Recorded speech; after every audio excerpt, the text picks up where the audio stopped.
నమస్తే రమ్మగారు. నమస్తే జయ. రమ్మగారు, మీరు పీసీ సర్కారు మెజిషియన్ స్టోరీస్ చెప్తా ఉన్నారు కదా! ఒకటి చెప్పుకుందాం. హ్మ్. భలే ఉంటాయి. హ్మ్.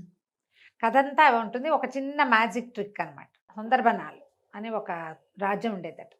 ఆ రాజుగారికి ఒక కుమారుడు ఉండేవాడు. శీలకుమారుడు అతని పేరు. రాజుగారు మంచి కంట్రోల్‌లో ఉంచేవాడు అబ్బాయిని. అయితే వివాహానికి ముందు తీర్థయాత్రలు అవి అంటే ఊళ్ళు తిరగటము ఒక పద్ధతిగా ఉండేదక్కడ. పిల్లలు చదువైపోయాక రాకుమారిని బయటికి పంపించేవారు. ఓకే. ఈ సీల్ కుమారుడు కూడా అట్లాగే తను చుట్టూతా అన్ని రాజ్యాలు చూసి ప్రపంచాన్ని తెలుసుకోవటం. హ్మ్. హ్మ్. తర్వాత వివాహం చేసేవాళ్ళు. ఆ తర్వాత ఏం చేసేవాళ్ళు, రాజ్యాధికారం. ముందు యువరాజు పట్టాభిషేకం చేసి రాజ్యాధికారం మెల్లిగా రావాలంటే ఇది లోపల అంతఃపురాల్లో ఉండటము, తర్వాత గురువు దగ్గర ఉండటము, ప్రపంచాన్ని చూసేది అవకాశం లేదు కదా. అవును కదా! అందుకని ఒక పర్యటన అలా తిరుగుతూ ఉండటం. అందుకని చెప్పి శీలకుమారిని పంపించాడు. ఇతను ఈ సుందరబనాల నుంచి బయటికి వెళ్ళి తమకి కొంత దూరంలో ఉన్న ఒక కోసల రాజ్యానికి వెళ్ళాడు. రాజ్యం భలే అందమైందట. కోసల దేశానికి ఒక పెద్ద నగరం, అదేదో చెప్తారు దాని పేరు, జైపూర్ లాంటిది ఏదో, జైపురం. ఆ నగరమే దాని రాజధాని. జైపురం చాలా బాగుంటుందని అందరూ చెప్పగా విని ఈ శీలకుమారుడు ఆ జైపురానికి వెళ్ళాడు. వెళ్తే సరే చాలా బాగుంది. ఆ వెళ్తూ ఉంటే ఒక పెద్ద పెద్ద తోటలు కనపడ్డాయి అతనికి. ఓకే. బయట నుంచి చూస్తేనే చాలా ఆకర్షణీయంగా ఉంది. అందులోకి వెళ్ళబోయాడు. లోపలికి వెళ్ళబోతే తోటమాలి వాళ్ళు అడ్డుకున్నారు. వాకిట్లో ఉన్న వాళ్ళు, సెక్యూరిటీ వాళ్ళు ఉంటారు కదా, ఇది అందరూ వెళ్ళేది కాదండి, మీరు ఎక్కడో బయట ఊళ్ళ నుంచి వచ్చినట్టు, ఈ ఊరు వాళ్ళు ఎవరు ఇందులోకి వెళ్ళరు, ఇది రాజకుమార్తె శాలిని యొక్క సొంత ఉద్యానవనం, ఆమె తిరుగుతుంది, ఇది ఇప్పుడు మీకు ఇక్కడ కనపడుతుంది కానీ కోటకి అంతఃపురానికి అనుసంధానంగా ఉన్నది ఇది. అంతఃపురం నుంచి రాణి అమ్మ యువరాణి బయటికి రోడ్ల మీదకి రాకుండా ఒక మార్గం గుండా ఇందులోకి వచ్చేస్తుంది. ఓకే. ఇప్పుడు అంతఃపురానికి అనుసంధానంగా ఉన్నట్టు అనమాట ఇది. ఇందులోకి బయట వాళ్ళు వెళ్ళకూడదు, మగవాళ్ళు స్ట్రిక్ట్లీ నో అండి, కుదరదని పంపారు. కానీ ఇతనికి ఆ లోపల నుంచి వస్తున్న పువ్వుల గాలి, పళ్ళ వాసనలు, ఆ బయట ఉన్న క్యానోపీ లాగా కనపడుతుంది అనమాట, అదంతా ఇట్లా దీనిలాగా కనిపిస్తుంది, చాలా ఆకర్షణీయంగా ఉంది, చల్లగా ఉంది. అక్కడ నుంచుంటే వెళ్ళాలనిపించింది. ఏం చేశాడు, సరే రెండో పక్క అక్కడి నుంచి వదిలి సరేనని వచ్చేసాడు. కాదు కూడదు అంటే వాళ్ళకే తెలిసిపోతుంది వీడు వేరే మార్గం ట్రెస్ పాసింగ్ చేస్తాడని, అవునులే, సరిహద్దులు దాటేస్తాడని అనుమానం వస్తుంది. అక్కడ సరేనని వచ్చేసాడు. ఇంకో రోడ్డు వైపుకి వెళ్ళాడు. వెళ్ళేసరికల్లా అక్కడ కూడా ఇదే తోట కనపడుతుంది అతనికి. అది ఇక్కడి నుంచి అక్కడ దాకా ఉంది. ఓహో. సరే ఎవరు లేరని చూసి ఇతను ఏం చేశాడు, గుర్రాన్ని కొంచెం అవతలగా కట్టేసి, మాటుగా కాస్త చాటుగా కట్టేసి చల్లగా ఆ గోడ దూకి లోపలికి వెళ్ళాడు. వెళ్తే ఎంత బాగుందో, మన ఊళ్ళలో లేవు ఇలాంటివి అనిపించింది. వాళ్ళ ఊళ్ళో ఏంటి, రాజకుమార్తెలు లేరు, వాళ్ళకి అబ్బాయిలు ఉన్నారు, అబ్బాయే ఉన్నది. అబ్బాయి కోసం అతను వేటకు అడవికి వెళ్తాడు. అతనికి తోట అవి ఎందుకు, ఏవో మామూలుగా తోటలు పెంచారు. ఈ ప్రత్యేకంగా రాజకుమార్తె కోసం అక్కడక్కడ లతానీ కుంజాలు, చక్కగా పొదరిళ్ళు, దేనికి దానికి బెడ్స్గా వేసిన గులాబీలు, మల్లెలు, ఇలా రకరకాల చెట్లు, ఇన్ని పువ్వులు ఉండేసరికల్లా ఎన్నో తుమ్మెదలు, తర్వాత సీతాకోక చిలకలు, పిచుకలు ఎన్ని ఉన్నాయో. సంతోషం పట్టలేకపోయాడు అతను. అంత గ్రీనరీ, ఆ కలర్ఫుల్గా ఉన్న దాన్ని చూసేసరికల్లా ఒక ఆత్మానందానికి లోనయ్యి అంతా తిరిగి దొరికిన పళ్ళేవో 4 కోసుకుని తిని, తర్వాత ఏం చేశాడు, పక్కన ఒక చిన్న పొదరిల్లు లాగా ఉంటే దాని మీద ఒక బెంచ్, దాని పక్కన ఆ బెంచ్ మీద కూర్చుంటే హాయిగా ఉంది. కూర్చుని అతని దగ్గర పిల్లని గ్రోబ్ ఉంది, అతనికి ఫ్లూట్ వాయించే అలవాటు. ఓకే. ఈ బోర్డును దోపుకున్నాడు, నడువు కట్టుకునే దట్టీలో, ఆ దట్టీలో నుంచి ఫ్లూట్ తీసి వాయించడం మొదలుపెట్టాడు. కాసేపు అయ్యేసరికల్లా ఏమైంది, ఫ్లూట్ వాయిస్తూ హాయిగా సంతోషంగా ఉన్నాడు. చల్లగా మధురమైన వాసనలు వచ్చే ఆ గాలి పీలుస్తూ అట్లా మైమరిచిపోయి ఉన్నాడు. ఎక్కడి నుంచి వచ్చిందో ఒక నాగుపాము అతన్ని కాటేసింది. అయ్యో. కెవ్వమన్నాడు, గిలగిలా తన్నుకున్నాడు, పడిపోయాడు కింద, మొహం నీలంగా అయిపోయింది. ఎప్పుడైతే ఇతను ఫ్లూట్ మొదలు పెట్టాడో, దీనికి తోటకి అంతఃపురం నుంచి యువతలకు వచ్చాక ఇక్కడ కూడా ఒక చిన్న సౌధం లాంటిది ఉంది. రాకుమార్తె ఒక 2 చెలికత్తెలతోటి అక్కడ వచ్చి ఉంది. ఫ్లూట్ వినిపించేసరికల్లా ఆ అమ్మాయి ఎవరా అని, ఎవరు వచ్చారు తోటలోకి, ఫ్లూట్ ఎట్లా వినపడుతుంది, ఎవరు ఏమిటని ఒక దీని దగ్గర, గవాక్షం దగ్గర, ఒక కిటికీ దగ్గరకు వచ్చి నిలబడి చూస్తోంది. దగ్గరలోనే ఉంది దానికి. ఆ అబ్బాయి గమనించుకోవాలి. చూసేసరికల్లా ఎవరో కుర్రాడి వయసుండి అతని కేసే చూస్తుంది. ఉన్నట్టుండి పాము కాటేయటం, అతను కేక పెట్టడం, ఆ చూసింది. అమ్మాయి పరిగెత్తుకుంటూ వచ్చి చెలికత్తెల సహాయంతో ఇతను చూసేసరికల్ కనపడింది. ఈ చెలికత్తెల్లో ఒక చెలికత్తె తల్లి విషవైద్యం తెలిసిన తల్లి. మ్మ్.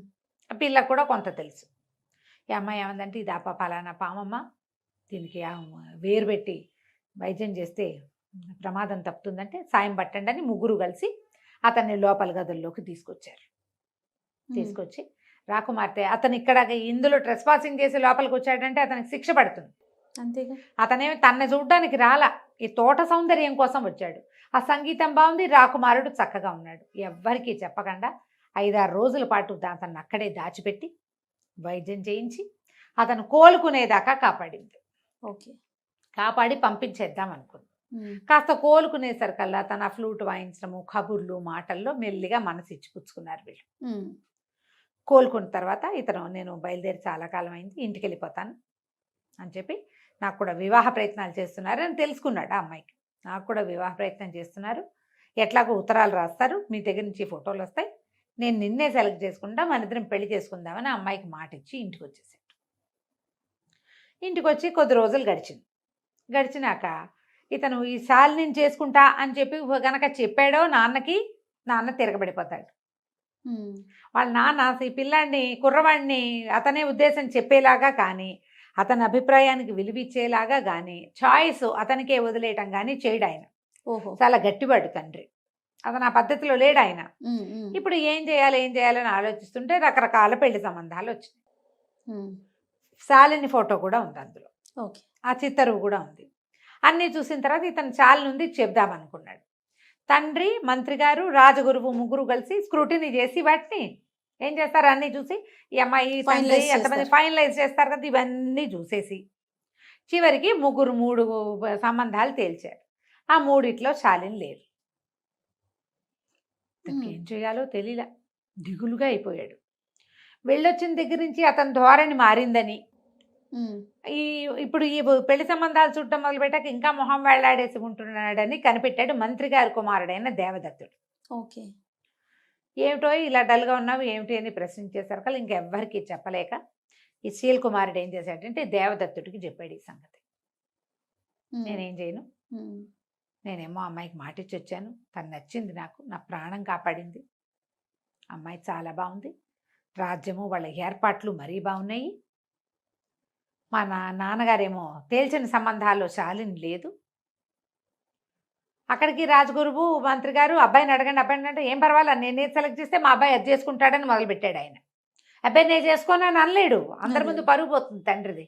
ఏం చేయాలో తెలియట్లేదు అంటే దేవదత్తుడు అన్నాడు, దానికే ఉంది, మనకి ఓ మంత్రవాది ఒక ఆయన ఉన్నాడు, అంటే ఇంద్రజాలికుడు, అదే మంత్రవాది అని అనకూడదు, ఇంద్రజాలం చేస్తాడు, ఆయన పేరు ఏదో భయంకర లాంటిది పేరు, ఆయనతోటి మాట్లాడదాము, ఏదైనా సలహా చెప్తాడని అక్కడికి వెళ్ళి, రాకుమారుడు ఇట్లా ఒక అమ్మాయిని ప్రేమించాడు, రాజకుమార్తెనే, కానీ తండ్రి గారు సెలెక్ట్ చేసిన సంబంధాల్లో ఆ సంబంధం లేదు, మ్మ్.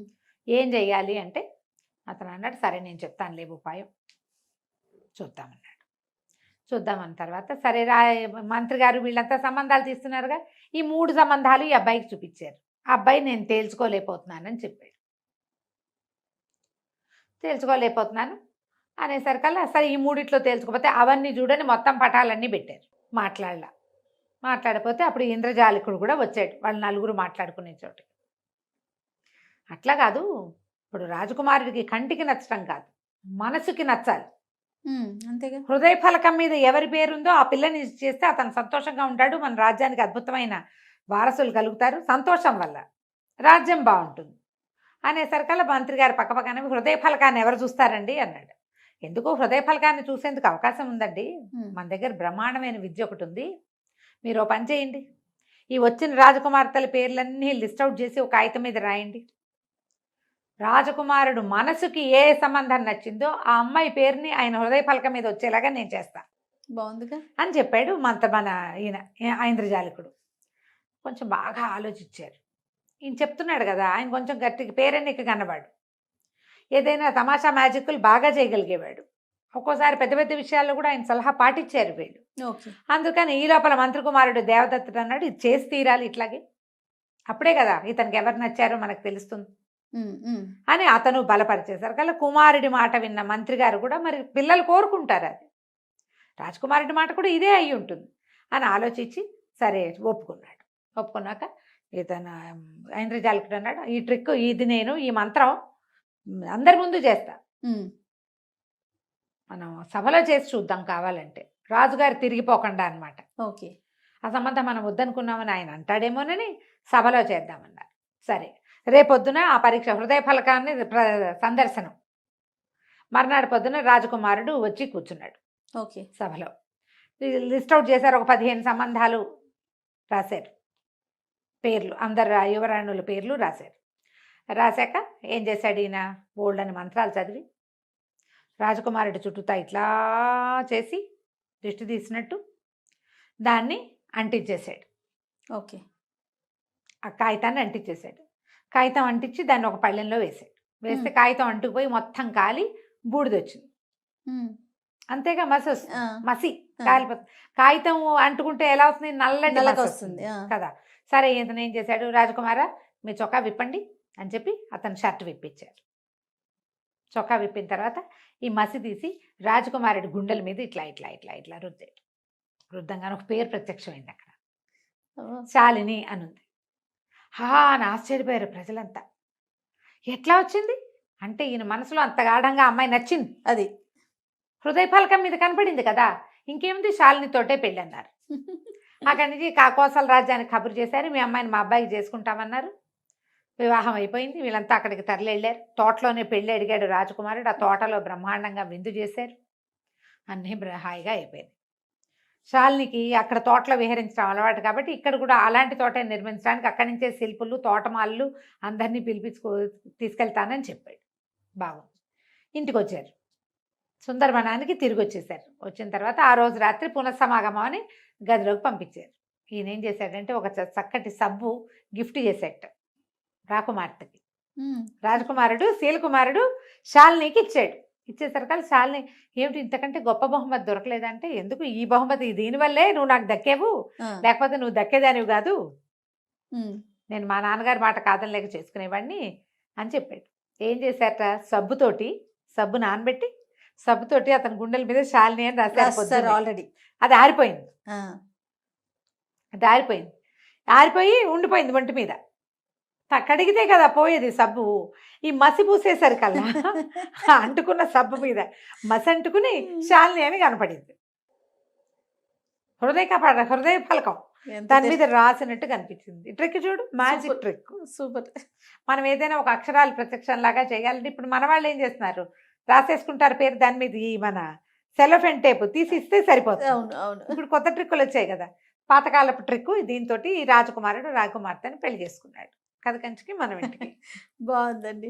నమస్తే రమగారు. నమస్తే. నమస్తే రమగారు. నమస్తే జయ. రమగారు ఏదైనా మంచి కథ ఒకటి చెప్తారా? ఒక్కోసారి మనం ఒక రకంగా ప్లాన్ చేస్తాం, మన ప్లాన్ వర్కౌట్ కాదు, మన ప్లాన్ ఎవరో బ్రేక్ చేస్తారు. కాసేపు వాళ్ళ ప్లాన్ నడిచిపోయింది అనుకుంటాం, వాళ్ళ ప్లాన్ కూడా వర్కౌట్ కాదు. వర్కౌట్ కాకపోవడం అనేది కామన్, ఎవరికైనా అయిపోతుంటుంది. అంతే. భలే బాగుంటుంది. ఒక చిన్న చందమామ కథ. పూర్వం అట జయంతుడని ఒక వైశ్య కుటుంబంలో వర్తకాడు ఒక ఆయన ఉండేవాడు. ఆయనకి ఒక 5-6 పిల్లలు ఉన్నారు, ఒక ఆడపిల్ల. పెళ్లి చేద్దాం అనుకున్నాడు. మంచి పెద్ద సంబంధం కుదిరింది. అయితే ఆయన ఏమనుకున్నాడంటే, మన దగ్గర ఉన్నది కాకుండా ఆయనకి పురాతన కాలం నుంచి వాళ్ళ ఇళ్లలో కొన్ని రత్నాలు ఉన్నాయి, ఒక రత్నాన్ని అమ్మి పిల్లకి పెళ్లి చేయాలి, ఈ రోజువారీ ఖర్చు వ్యవహారాలు ఏమీ కదపకుండా ఆ రత్నంతో వచ్చిన డబ్బే ఈ పిల్ల పెళ్లికి వాడదామని అనుకున్నాడు. ఓహో. ఏం చేశాడు, ఆ రత్నాలు అవి అమ్మగలిగే రోజులు కావవి, రాజులకే అమ్మాలి దాన్ని. సరే ఇతను ఏం చేశాడు, ఆ రత్నం పుచ్చుకుని రాజుగారి దగ్గరికి వెళ్ళాడు. అది వేరే ఊరు, ఈయన ఒక చిన్న ఊళ్ళో ఉంటున్నాడు, రాజుగారు సిటీలో ఉంటాడు కదా, నగరంలో ఉంటాడు. గుర్రం వేసుకుని వెళ్ళాడు. రాజుగారికి అమ్మ చూపాడు. ఆయన చూసి చాలా సంతోషించి, అబ్బో భలే పురాతనమైంది, నా కిరీటంలో రత్నం పాతపడింది, ఇది వేయించుకుంటాను అని ఒక రేటు చెప్పాడు. ఇంత ఇస్తానన్నాడు. ఈయన ఏదో అడిగాడు, ఒప్పుకున్నాక రాజుగారు డబ్బులు తెప్పించిపోయాడు.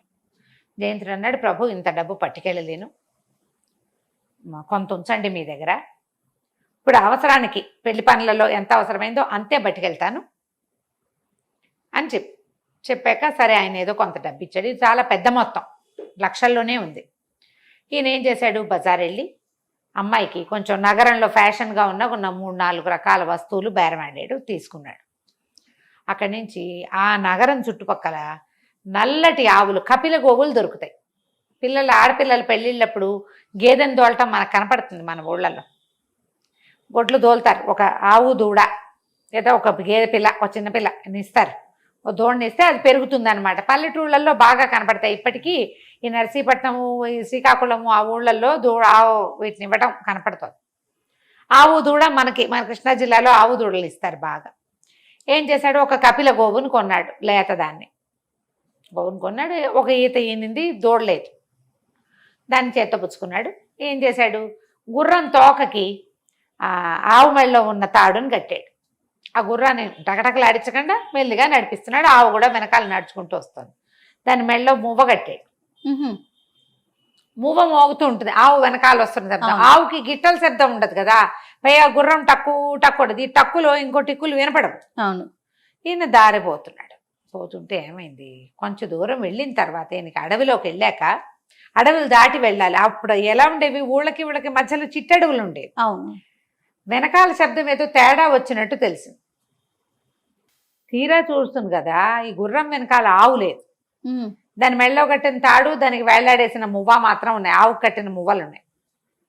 మువ్వలు నేల మీద తగిలి మువ్వ మోగుతోంది. చాలాసేపటికి కానీ అతనికి తెలియలే, ఆవు లేదు.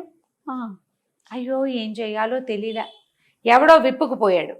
అయ్యో చక్కటి కపిల దొరికింది, ఇట్లా అయిపోయిందే, వెళ్ళి కొన్న వస్తువు మిస్ అయిపోయిందని కొంచెం బాధపడ్డాడు. కానీ ఇప్పుడు వెనక్కి వెళ్ళి ఏం చేస్తాడు, అదే ఇంకా బంగారం ఉంది, కొంత డబ్బు ఉంది, ఇంటికే వెళ్ళిపోదాం అనుకున్నాడు. ఇంకా కొంచెం ముందుకెళ్ళాడు. ఈ ఆవుని విప్పికెళ్ళిన వాడు గండుడని ఒక గండడు, వాడి పేరు ఒక దొంగ, వాడు ఒక గజ దొంగ. వాడికి ప్రచండుడని ఇంకో కొడుకున్నాడు. ఈయన ఎప్పుడైతే బంగారపు కొట్లో బంగారపు సామాన్లు కొంటున్నాడో అప్పుడే చూశారు వాళ్ళు, బంగారం ఉంది, ఇంకా డబ్బు ఉంది. ఇప్పుడు మూట తీసి లెక్కించి ఇచ్చేటప్పుడు కొంత ఇచ్చాడు, కొంత మూటలో ఉంది కనపడుతుందిగా. మనం పర్సులు తీస్తే జనాలు చూడరు మన. అవును. పైగా అవేమో నాణేలు, రొంటిని దోపుకున్నాడు. వీళ్ళకి తెలిసింది, కపిలని కొట్టేసి డబ్బులు కూడా కొట్టేయాలి. ఆవునేమో తను విప్పుకెళ్ళిపోయాడు. తన కొడుకు అయిన ప్రచండుణ్ణి ఈ బంగారము డబ్బు కొట్టేయటానికి నియమించాడు. ఈయన ముందుకు వస్తుంటే ఏమైంది, ఒక పెద్ద ఏరుంది. ఆ ఏటి పక్క నుంచి వెళ్ళాలి.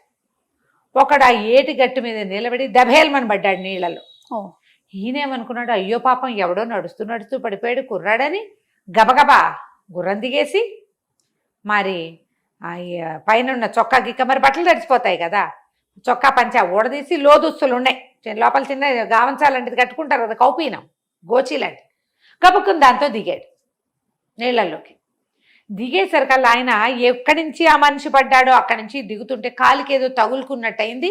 దూకే లోపల పడిపోయాడు. ఈయన పడి నీళ్ళలోకి కిందకి వెళ్ళిపోయాడు. కాలికి ఏదో తాడు బిగిసిపోయింది.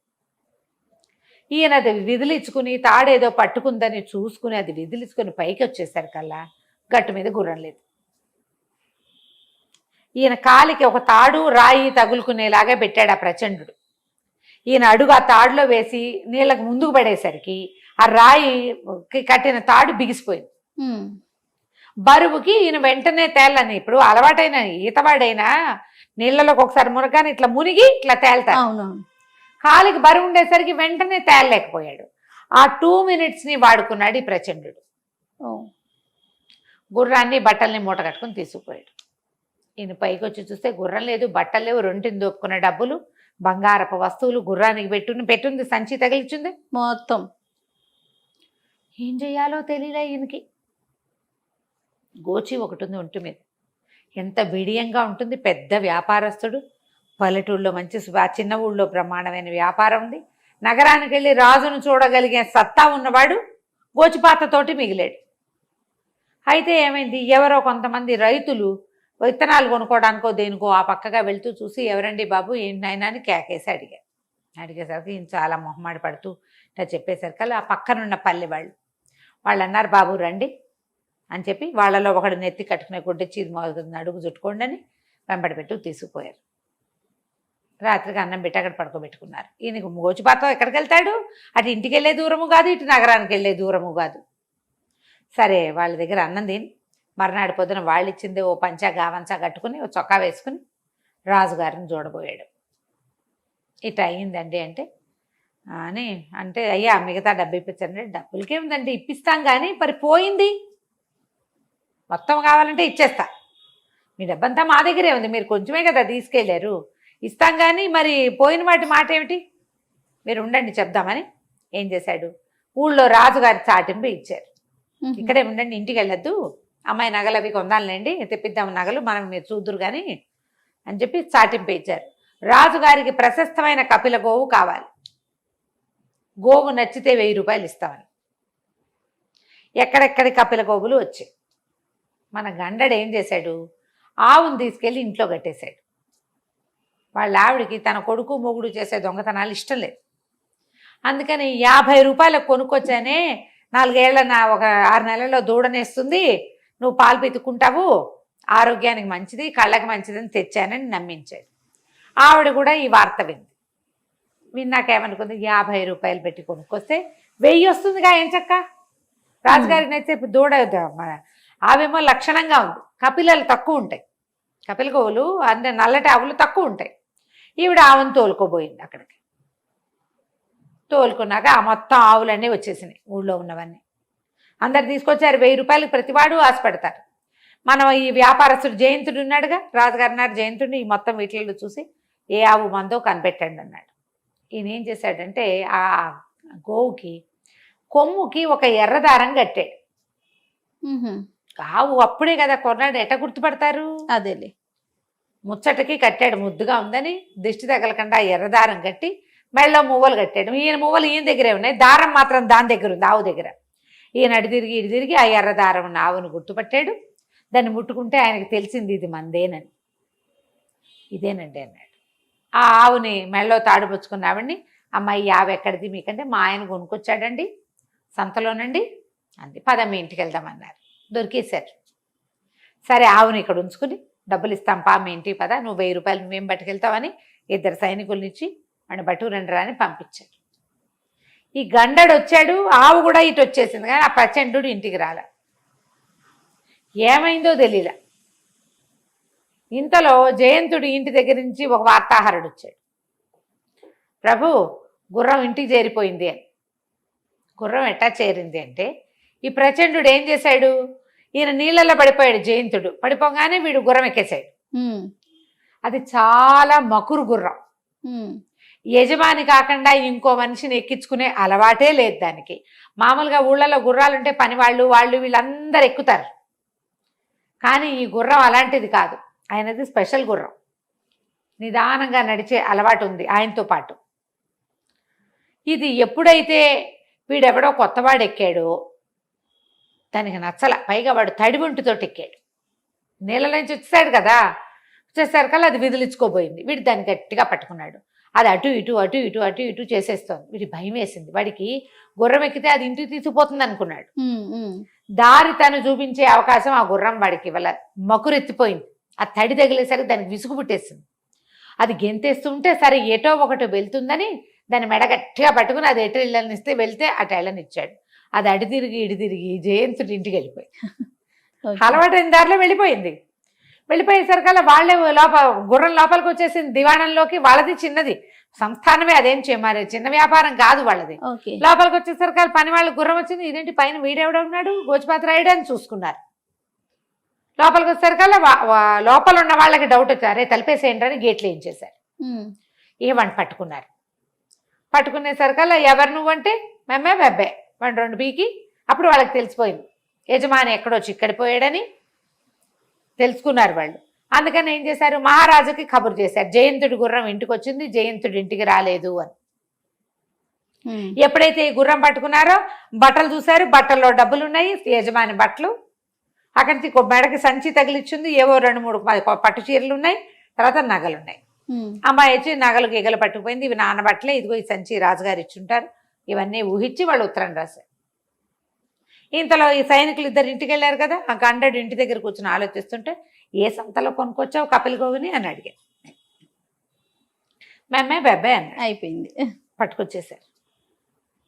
పట్టుకుని తీసుకొచ్చారు. ఎట్లా చేశారు, ఏం చేశారంటే ఇదిగో ఇట్లా చేశారు, ఇలా మోసం చేస్తున్నారని తండ్రి కొడుకు ఇద్దరికి చెరసాల సంవత్సరం పాటు ఖైదు విధించి అన్నీ దొరికేసినాయి కదా, కానీ ఈ పని చేయకూడదు, శుభకార్యానికి కోసం కొనుక్కుంటే ఇంత పని చేస్తే ఎట్లా, వాళ్ళిద్దరిని జైల్లో పడేశారు. జయంతుడికి మళ్ళీ ఆయన గుర్రాన్ని ఆయనకి తెప్పించి ఇక్కడ ఇంకో కొంత షాపింగ్ చేయించి కొంచెం డబ్బులు ఇచ్చి రాజుగారు వెనక్కి పంపించేశారు. వీళ్ళు ఇంత ప్లాన్ చేసినా ఒక్కోసారి చూడలేదు చూడు, జయంతుడు ఏమనుకున్నాడంటే తన ప్లాన్ ఫ్లాప్ అయింది అనుకున్నా, వేరే వాళ్ళ ప్లాన్ వర్కౌట్ అయింది మొదట. అవును. తర్వాత ఏమైంది, భగవంతుడు వేసిన ప్లానే కరెక్ట్గా అవుతుంది, మనుషులు వేసిన ప్లాన్లు అది మాస్టర్ ప్లాన్ కదా. అదే పారని ఎత్తులు కథ పేరు. కథ కంచికి మనం ఇంటికి. సూపర్. నమస్తే. నమస్తే జయ. నమస్తే రమగారు. నమస్తే జయ. రమగారు, సాధారణంగా అంటుంటారు దిక్కు లేని వాడికి దేవుడే దిక్కని, అంటే ఎలాంటి ఆసరా లేని వాడిని ఆ దేవుడే కాపాడతాడని కదా. అది నిజంగా ప్రాక్టికల్గా సాధ్యమా రమగారు? ప్రాక్టికల్గా సాధ్యం కాదు, కానీ మనం ఒక నమ్మికతోటి ఉంటాం చూడు, అప్పుడు సాధ్యం. ఇప్పుడు అమ్మా నాన్న ఉన్న జీవాలే ఉన్నాయా అన్నీ లోకంలో? లేవు కదా. అమ్మా నాన్నలు లేకుండా అమ్మా నాన్న నుంచి తప్పిపోయినవో, బయటికి వెళ్ళిపోయినవో, బలవంతంగా తీసుకెళ్ళిపోబడినవో, ఏదైనా ప్రమాదానికి లోనైనవో జంతుజాలము బతికేస్తుంది, మానవులు బతికేస్తారు. అంతే అంతే. ఏదో ఒక సమస్యలో ఇరుక్కుని పేరెంట్స్ నుంచి సెపరేట్ అయిపోయిన వాళ్ళు, వాళ్ళంతటా వాళ్లే పారిపోయిన వాళ్ళు, వీళ్ళే వదిలేసిన వాళ్ళు, వీళ్ళు కొట్టుకు చచ్చి పిల్లలు అలోలక్షణాన్ని అఘోరించేవాళ్ళు, వాళ్ళకు కూడా ఏదో ఒక ఆసరా లభిస్తుందమ్మా, ఏదో ఒక రూపంలో వస్తుందంటారా? నారు పోసిన వాడు నీరు పోయకుండా ఉండడు, నాకెవడు చేస్తాడు, నన్ను ఎవడు చూస్తాడు అని ప్రశ్నిస్తూ ఉన్నామనుకో, మనకి ఎవరు దొరకపోవచ్చు, దొరికిన దాన్ని కూడా అది భగవంతుడని మనం నమ్మకపోవచ్చు. మనం నమ్మం, మనకేదో సహాయం వచ్చింది, నేను అదేదో బ్రహ్మాండం పగలదీసా కాబట్టి ఇది వచ్చింది అనుకుంటాం, అది నిజంగా దేవుడని మనం నమ్మలేకపోతాం. కానీ అలా కాకుండా నేను ఎవ్వరికీ ఏ అపకారం చేయలేదు, నాకు రావాల్సిన భగవంతుడు సహాయం చేయనే చేస్తాడు అని ఏ సహాయము ఆశించకుండా తమ దారిన పని తమ చేసుకునే వాళ్ళని వెనకాల ఒక చెట్టు నీడ కాపాడుతూనే ఉంటుంది. దేవుడు సహాయం ఖచ్చితంగా చేస్తాడు నాకు ఏదో ఒక రూపంలో, ఇవాళ చేయకపోతే రేపు, రేపు కాకపోతే ఎల్లుండి అని నమ్మేవాడికి సహాయం లభిస్తుంది, తిరగబడేవాడికి కూడా లభిస్తుందమ్మా. మన చూడు, సహాయం అంటే ఏమిటి, ఏదో ప్రమాణం పగలు తీసి ఒక వస్తువు తీసి ఇవ్వడమా కాదు, నువ్వు తాగడానికి నీళ్లు, నువ్వు తినడానికి తిండి, నువ్వు పీల్చడానికి గాలి, నువ్వు నుంచోడానికి నేల, అంతే, నీడ, ఇవన్నీ కూడా ఎవరో ఇచ్చేవే మనకి. అవునవును. వీటిలలో ఏ ఒక్కటి మనంతటా మనం సంపాదించుకునేవి కాదు, అలా వనగూడి వస్తాయి మన దగ్గర. ఇవన్నీ నువ్వు సంపాదించుకుంటావు, తిండి నీళ్లు సంపాదించుకోవాలి, మరి గాలి అది సంపాదించుకోమే, అది మనం సంపాదించుకో, ఉంటుంది సహజంగా, అది సహజంగా ప్రకృతిలో ఉంటుంది. నీకు ఎన్నాళ్ళు ఊపిరిలుంటే అన్నాళ్ళు నీ వంతు ఊపిరి నీకు ఇస్తూనే ఉంటాడు భగవంతుడు, నువ్వు ఎంత చేసుకొస్తే అంత. అవునా కాదా? ఇది మెట్ట వేదాంతంగా తోస్తుంది. సరిగ్గాను మనం ఆలోచిస్తే, మనం గట్టిగా ఆలోచిస్తే ప్రాణాయామాల్లో ఒక విధానం ఇది. నువ్వు ప్రాణాయామాన్ని కూర్చున్నావు, నీకే సహాయము లభించట్లేదు, నిన్ను ప్రజలు అర్థం చేసుకోవట్లేదు అనిపిస్తోంది నీకు, ఒక్క 5 నిమిషాలు ఆలోచించు, చిన్నప్పటి నుంచి నీకు ఎన్నిసార్లు హెల్ప్ లభించింది, ఎన్నిసార్లు నువ్వు హెల్ప్లెస్గా ఉన్నప్పుడు ఎవరో ఒకళ్ళు వచ్చి నీ పక్కన నుంచున్నారో గుర్తు చేసుకుంటే నువ్వు లెక్క పెట్టలేవు తెలుసా, ప్రతివాడును. అదేవిధంగా లెక్కపెట్టు, నువ్వు ఎన్నిసార్లు సహాయం చేసావు నీకే తెలుస్తుంది. అప్పుడు నువ్వు ఎవ్వరికి ఏ సహాయము చేయలే, అయినా దేవుడు నీకు గాలి ఇస్తూనే ఉన్నాడు. ప్రపంచానికి నువ్వే మేలు చేయలేవు, ఓ మొక్క పెట్టావు, ఓ బావి దవల, ఓ ఎవరికి సహాయం చేయలే, అయినా నీ వంతు గాలి, నీకు కావలసిన నీడ భగవంతుడు ఇస్తూనే ఉన్నాడు. అవునండి.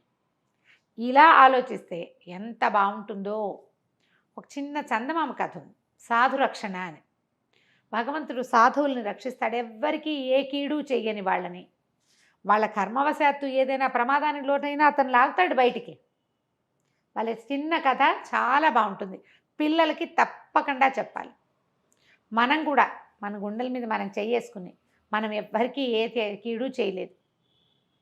ఒకవేళ నా వల్ల ఏదైనా తప్పు జరిగితే, దేవుడా నేను ఈ తప్పు చేశాను, నన్ను క్షమించు, నా వల్ల ఎవరికి కీడు జరిగిందో వాళ్ళకి నేను మేలు చేస్తా ఈసారి, అని ప్రామిస్ చేసుకో, నువ్వు సాధువు అయిపోతావు, నిన్ను రక్షిస్తాడు భగవంతుడు. సాధు రక్షణే భగవంతుని యొక్క తక్షణ కర్తవ్యంగా ఉంటుంది. ఎంత బాగుంటుందో కథ. పూర్వం ఒక పట్టణానికి దగ్గర ఒక పెద్ద మర్రి చెట్టు ఉండేదట ఊరి బయట. దాంట్లో పెద్ద తొర్ర ఉండి ఆ తొర్రలో భరద్వాజ పక్షి ఒకటి గుడ్లు పెట్టిందట. భరద్వాజ పక్షి అంటారు, భరత పక్షి భరద్వాజ పక్షి అని చెప్తారు, పెద్ద పక్షి అన్నమాట. అయితే ఈ భరద్వాజ పక్షి ఉన్న చెట్టు దగ్గర ఒక లేడి ఒకటి అమాయకంగా గంతులేస్తూ తిరుగుతూ ఉండేది. అది మందలోంచి విడిపోయింది. ఆ పక్కనే ఉన్న చెరువులో నీళ్లు తాగి అక్కడక్కడ గడ్డి మేసి వచ్చి ఈ చెట్టు దగ్గర తిరుగుతూ ఉండేది. లేళ్ళు నడుస్తూ కదులుతూ ఉంటాయి, చీకటి పడ్డాక పడుకుంటాయి.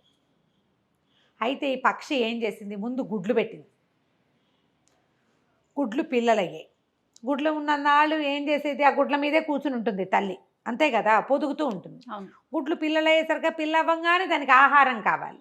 ఈ పక్షులు రోజు ఆహారానికి పరిగెడతాయి.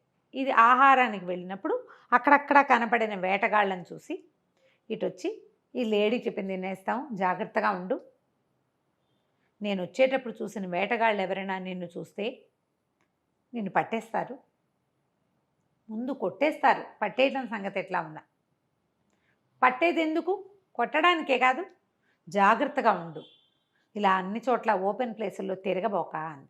అయితే ఈ లేడీ సన్నగా నవ్విందిట. నవ్వి పిన్ని అందనమాట. రాస్తారు చందమామ కథలో అది.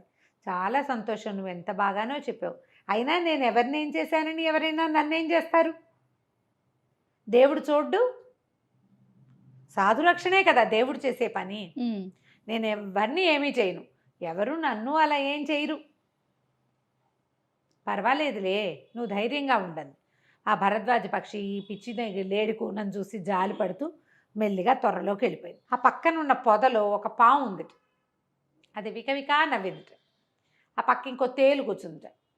ఏంట్రో అన్నయ్య అంతంత నవ్వొచ్చింది అంటే, చూడు ఆ భరద్వాజ పక్షి అదేదో పెద్ద పుడింగిలాగా ఈ లేడీకి సలహా చెప్తోంది, వేటగాళ్ళు వస్తారు నిన్ను పట్టుకుంటారని, పిచ్చిది, రేపు జరగబోయే సీనే దానికి తెలీదు అంది, విషయమే తెలీదు అనేసరికి తేలింది. ఏమిట్రో ఏం చేయబోతున్నావు, ఏముంది, 4 పిల్లలను వదిలిపెట్టి పక్షి రోజు వెళ్ళిపోతుంది, 4 పిల్లలు మనకు ఒక పూట భోజనం, రేపొద్దున అదెటు వెళ్తుంది, మనం ఎటు వెళ్తాం.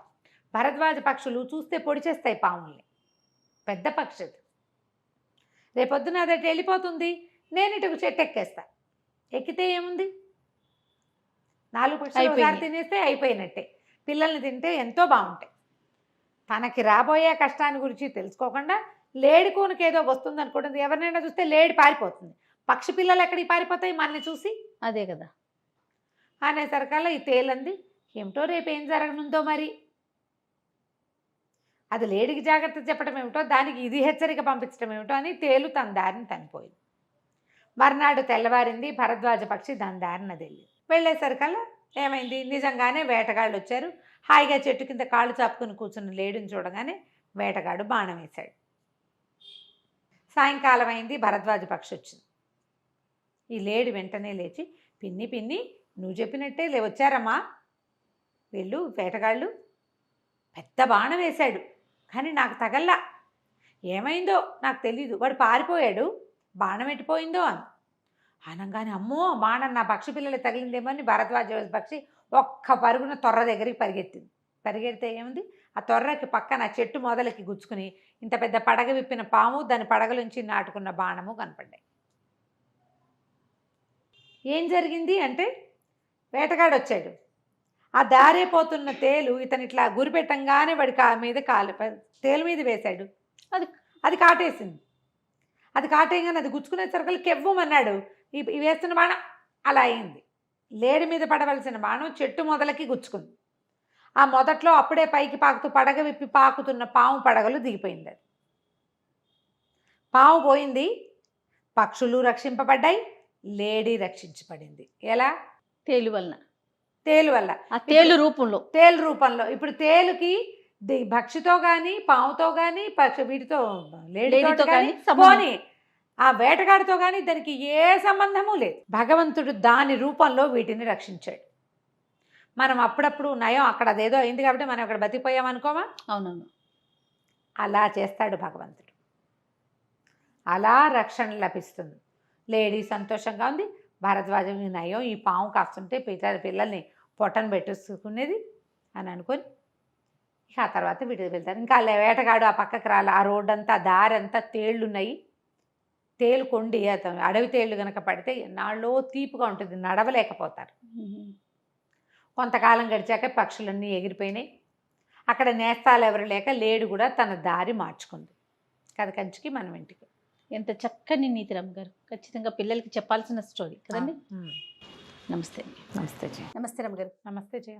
రమ్మగారు, మంచి చందమామ కథ ఒకటి చెప్తారా? సరదా కథ చెప్దామా? అలాగే. పిల్లల కథ అనుకో, పెద్దవాళ్ళు కూడా సరదాగా వినేయచ్చు, ప్రశ్నలు వేయద్దు. ఓ, వినటమే సరదాగా ఉంది. చందమామలో ఉంది, అవి చదివి ఎప్పుడో పెట్టి చాలా బాగుంది అనిపించింది, సరదాగా చెప్పచ్చు కదా. పూర్వం అంట ఇది టర్కీ దేశంలోనూ ఎక్కడో అలాంటి వేరే దేశంలో అనమాట. తమాషా పేరు, టర్కీ అనో మక్కా అనో అలాంటిది ఏదో కనపడుతుంటుంది. విచిత్రమైన పేరు గుర్తు రావట్లే, మొత్తానికి ఏదో ఒక హిందీ పేరు. సరే, ఆ దేశంలో అలీ అని ఒక అబ్బాయి ఉండేవాడు. ఏంటంటే బార్బరే కానీ పాపం వీడికి పిల్లిగడ్డ ఉండేది. వీడికి ఓ షాప్ ఏదో పెట్టుకున్నాడు. వాళ్ళ తాత తండ్రుల నాటి నుంచి వాళ్ళు ఇదే పని చేస్తున్నారు.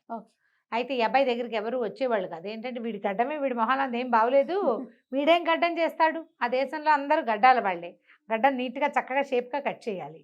వీడు సరిగా ఏం చేస్తాడు, వీడి గడ్డం పిల్లిగడ్డం కదా, వాడితే సరిలేదని. వాడితే సరిలేదు, వాడు సొంత గడ్డానే సరి చేసుకోలేని వాడు మన్నే ఉద్ధరిస్తాడు అని ఎవ్వరూ వచ్చేవాళ్ళు కాదు. వ్యాపారం లేదు పాపం. ఎప్పుడైనా తప్పి తగిలి ఒకళ్ళు ఇద్దరు వచ్చేవాళ్ళు. చిన్నపిల్లల తల పని కోసం వచ్చేవాళ్ళు కానీ పెద్దగా వచ్చేవాళ్ళు కాదు. మంచి బజార్లోనే ఉంది. కొంచెం దీనంగా డల్గా ఉండేవాడు. అయితే ఏమైందట, ఒకరోజు ఒక ముసలి బిచ్చగాడు ఒక ఆయన వచ్చాడు. వస్తే ఆకలిస్తుంది బాబు అన్నాడు. ఆకలిస్తుందంటే, నాకే వ్యాపారం లేదు, నీకేం పెట్టండి రా నాయన అన్న అనకుండా ఇంటి నుంచి మధ్యాహ్నం భోజనానికి తెచ్చుకున్నటువంటి ఆహారంలో నుంచి ఓ 4 పెడసలు ఆయన కూడా పెట్టాడు. పెట్టిన తర్వాత ఆ కుర్చీ మీద వేసే తువ్వాలు ఒకటి ఉంటే, తాత పైగుడ్డ ఏమీ లేకుండా ఉన్నావు, చలి రోజులు ఇది తీసుకో అని ఓ తువ్వాలు కూడా పైన ఉన్న కుర్చీ మీద వేసే తువ్వాలని ఆ ముసలాయన, మనకేం పని ఎవడు రావట్లేదు, పోన్లే ముసలివాడు అని చెప్పి ఇచ్చాడు. ఇచ్చేసరికి నేను సంతోషించాట బిచ్చగాడు. భగవంతుడు నీకు మేలు చేస్తాడు, నువ్వు చాలా బుద్ధిమంతుడుగా ఉన్నావురా, నీకు ఏదైనా కోరితే తీర్చడానికి ఒక వస్తువు ఇస్తాను నీకని ఒక ఇంత చిన్న గిన్నె లాంటిది ఇచ్చాడు. అది 3-4 చోట్ల పగుళ్ళు ఉన్నటువంటి ఒక మట్టి బొచ్చె. ఇది మామూలుది కాదురా, నువ్వు కోరిన ప్రతి కోరికని తీరుస్తుంది. ఇది కోరిన కోరికలు తీరుస్తుంది, కోరుకోవటమే కానీ నీ కోరికే తీరుస్తుంది, ఎవరి కోసమైనా అయితే ఇచ్చేయదు. ఓహో అన్నాడు. అంటే పక్కపక్క నవ్వొచ్చింది. ఏదో బిచ్చగాడు ఇస్తున్నాడులే అని తీసుకున్నాడు, ఓ పక్కన పడేశాడు. సరే, సాయంకాలం కాస్త చల్లబడ్డాక ఇంటికి వెళ్దాం అనుకుని చూసి అవి ఏమిటి పాత్ర, దీని నిండా అతుకులు బొంతలాగా ఉంది, ఇది ఇందులో ఏమవుతుంది, ఏమిటో చెప్పాడు, నా బొంద అవుతుంది అని అనుకుంటూ ఏం చేశాడు, ఓ పక్కన పెట్టి దాంట్లో కాసి నీళ్లు పోసాడు. కనీసం నీళ్లు పోసుకునే పాత్రగా అయినా యూజ్ అవుతుంది కదా, ఈ గడ్డం చేసేటప్పుడు నీళ్ళు అవసరం వస్తాయిగా, ఆ నీళ్ళు పోసాడు. పోసేసరికి అలా నీళ్లు పోయింగానే అందులో ఎంచి బుగమని బుడగలాగా పొగొచ్చేసి, అంటే ఉడుకుతున్న లాంటిది పొగ వచ్చేసి, ఆ పొగలో నుంచి ఒక మొహం వచ్చింది బయటికి.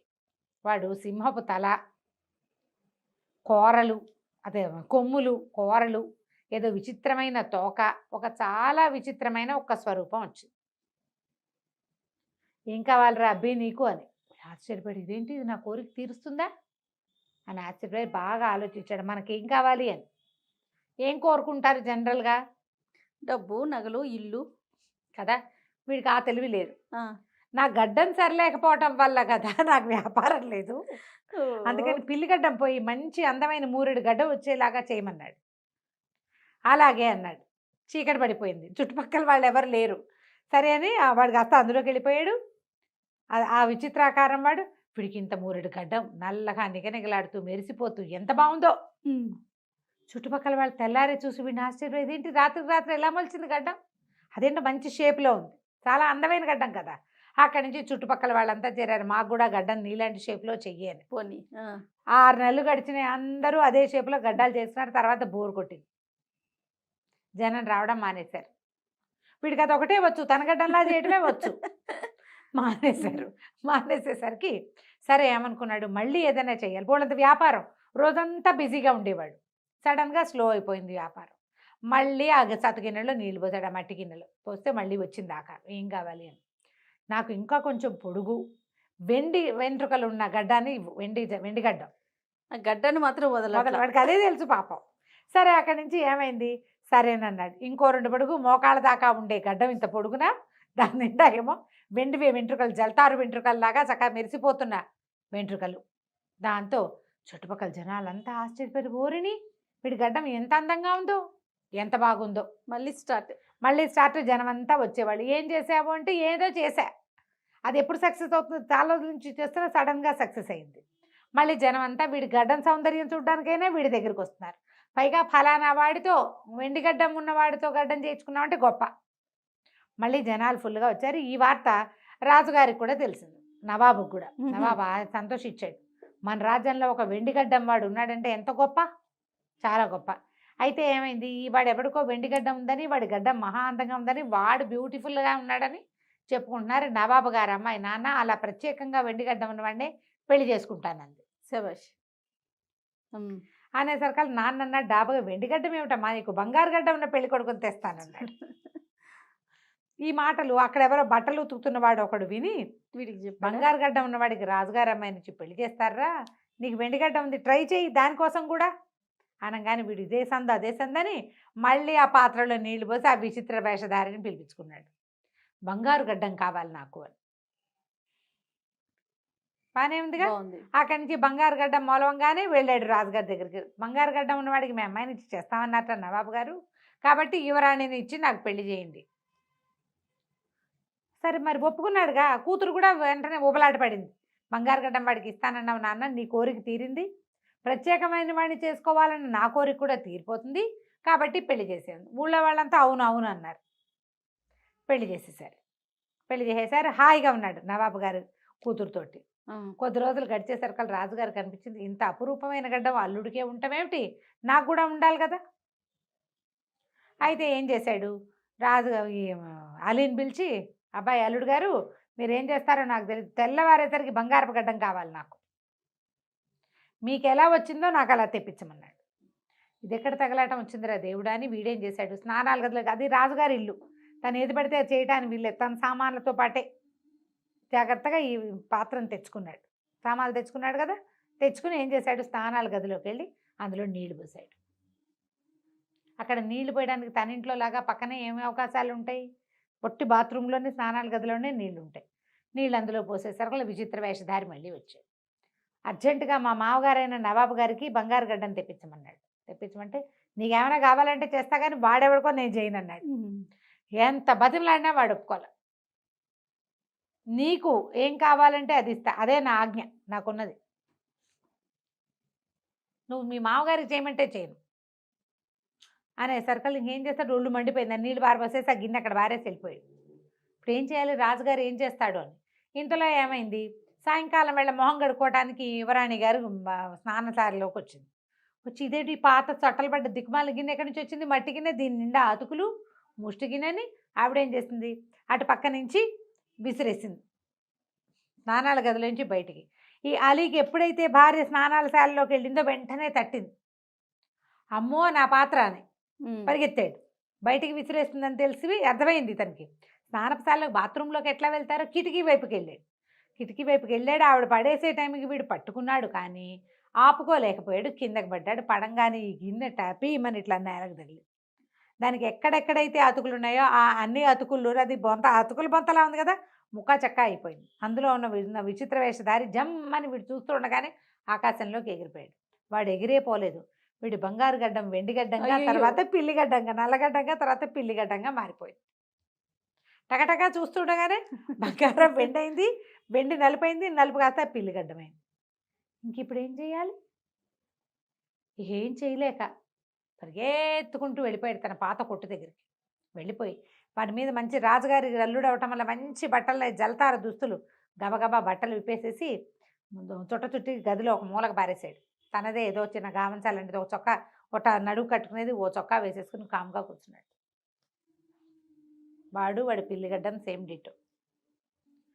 చుట్టుపక్కల వాళ్ళంతా ఏరా అలీ గడ్డం అంతా పోయిందా, మళ్ళీ మామూలుగా చేరావా అని అందరూ పలకరించారు. అయినా కూడా వాడు ఇంతకాలం ఇప్పుడు సంవత్సరం 2 ఏళ్ళుగా మంచిగా గడ్డాలు చేసి పేరు తెచ్చుకున్నాడుగా. పెద్ద వ్యాపారం కాకపోయినా సుమారైన వ్యాపారం నడవటం మొదలుపెట్టింది. రాజుగారు అల్లుడు ఏమైపోయాడో అని అందరూ వెతుకుతూనే ఉన్నారు. ఆ అల్లుడు వీళ్ళకి దొరకల. ఓహో. రాజుగారు ఆ దారింటి వెళ్తూ వీడికే ఇదివరకు బంగారపు గడ్డ ఉండేది, ఈ కొట్టులోనే ఉండేవాడు మా అల్లుడు, ఏమయ్యాడో అని రోజు చూసేవాడు కానీ ఇక్కడ ఉన్న గుర్తుపట్ల. పిల్లిగడ్డం వాడే తన అల్లుడని ఆయన ఎప్పటికీ గుర్తుపట్ల. కొంతకాలం చూశాక రాణిగా అమ్మాయికి ఇంకో వివాహం చేశారు. వీడు మాత్రం కొన్నాళ్ళు రాజుగారు అల్లుడు అయ్యాం చాలే మన బతుకని మాట్లాడకుండా పోతున్నాడు. విషయం తెలిస్తే కష్టం కదా. అవును. బాగుంది కదా కదా. చాలా బాగుందండి. చాలా ఫన్నీగా కూడా ఉంది. ఫన్నీ స్టోరీ కదా, అవును. పిల్లలకు చెప్పాలి. తప్పకుండా అండి. నమస్తే రమ్మగారు. నమస్తే.